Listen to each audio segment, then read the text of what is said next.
Class 10 प्रश्नावली 4.1 प्रश्न 1 है। जांच कीजिए कि क्या निम्न द्विघात समीकरण है का तीसरा सवाल है।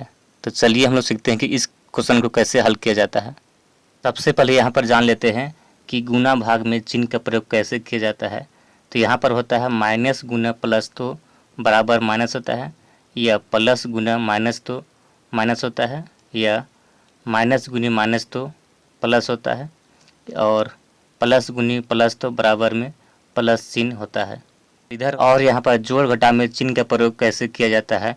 तो यहाँ पर होता है माइनस प्लस बराबर घटाव होता है, या प्लस माइनस रहने से घटाव करते हैं, या माइनस माइनस रहने से जोड़ते हैं, और प्लस प्लस रहने से जोड़ते हैं।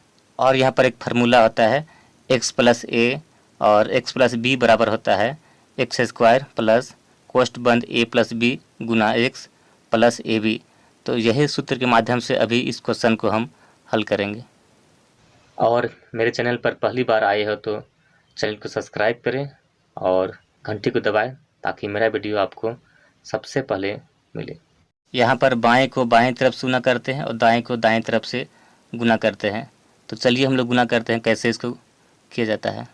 पहले हमने लिखा था कि फार्मूला होता है x प्लस ए और x प्लस बी बराबर होता है एक्स स्क्वायर प्लस कोष्ठ बंद a प्लस बी गुना x प्लस ए बी। तो यही सूत्र से अभी इस क्वेश्चन को हल करते हैं। तो यहाँ पर क्या हो जाता है, तो यहाँ पर हो जाएगा स्क्वायर x हो जाएगा, फिर क्या होता है प्लस होता है, फिर कोष्ठ बंद में a प्लस बी, यानी कि हो गया यहाँ पर -2 प्लस 1 गुना x होता है। तो x में यहाँ लिखते हैं x प्लस फिर क्या होता है ए बी, यहाँ पर ए बी हो गया -2 गुनी 1। इधर हो गया एक्स स्क्वायर प्लस होता है ए प्लस बी कोष्ठ बंद, तो यहाँ पर हो गया -1 प्लस 3 गुना x, और ए बी यहाँ पर ए बी हो गया -1 गुना 3। अब यहाँ पर इसको हल करते हैं तो इसको उतार देते हैं स्क्वायर एक्स को। अब यहाँ पर क्या है -2 प्लस 1, तो यहाँ पर क्या होगा -1 होगा, -1 गुने x, तो घटाव x हो जाता है। फिर यहाँ पर -2 गुने 1 है तो क्या होगा -2 हो जाता है। और इधर में देखते हैं इसको उतार देते हैं स्क्वायर एक्स को।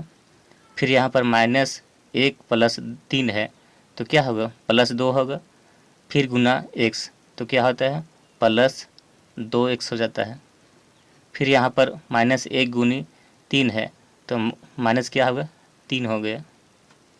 अब यहाँ पर सबको उतारते हैं तो स्क्वायर एक्स उतार देते हैं, यहाँ पर प्लस गुना माइनस किए तो क्या मिला घटाव x होता है, घटाव 2 होगा बराबर में स्क्वायर एक्स प्लस 2x हो गया घटाव 3।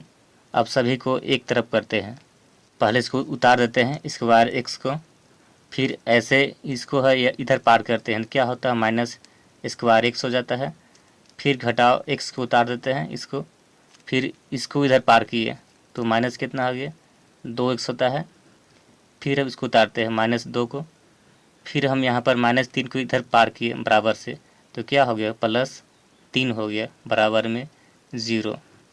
अब इसको जोड़ते हैं, यहाँ पर ये प्लस में ये माइनस में है तो ये दोनों कट जाएगा, और यहाँ पर -x है और -2x, तो क्या होगा यहाँ पर माइनस कितना हो जाएगा 3x होता है, और यहाँ पर +3 है -2 है तो इसको घटाते हैं तो कितना हो जाएगा यहाँ पर +1 होगा बराबर में 0। हम जानते हैं कि जिस समीकरण को हल करने से अधिकतम घात 2 आती है उसे द्विघात समीकरण कहते हैं। यहाँ पर अधिकतम घात 2 नहीं आया है इसलिए यह द्विघात समीकरण नहीं है।